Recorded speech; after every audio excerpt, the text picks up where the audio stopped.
Walo ka pamilya ang nawada ng Pinoy-anan na nunot sa sunog nga migo kagabi dito sa Dumaguete City, Negros Oriental. Ano ang report?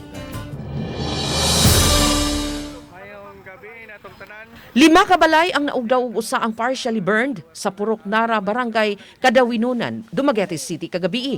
Matod ni FO2 Jason Alviola, arson investigator sa Dumaguete Fire Station, nga ang sunog nagsugod sa Pinoy-anan sa 34 anyos nga si Gichel Lumagbas. Ang amahan ni Lumagbas nga si Jaime mao'y unang nakamatikod sa pagsugod sa kayo una kini makakuyanap sa kasilinganan.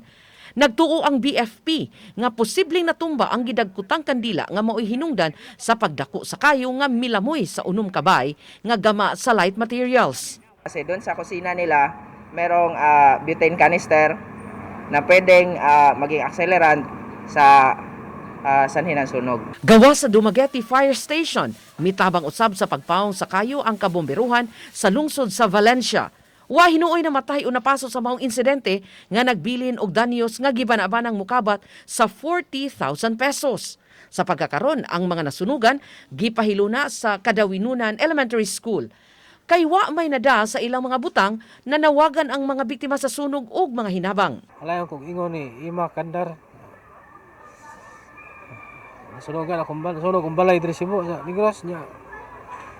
Wa gyud nabilin tapos lawas gyud nabilin. Sa akong anak niya Cebu nga i-contact ninyo niya kaya kung sino po nasunog apel. Samtang nag-uol pag-ayo ang 7 ka buwang mabdos nga si Irish Cadiente kay lakip sa naugdaw ang iyang tinigom nga alang unta sa iyang pagpanganak. Akong gamit, mga lanak ko, zero jud, wala na jud. Hasta akong pitaka, akong pangandam sa akong pangalanak, sunog jud siya tanan. Nang hinaot ang mga nasunugan nga matabangan silang makapabarug pagbalik sa ilang Pinoy-anan. Uban ni Clans Gabutin, Chelo Valiena, Balitang Bistak.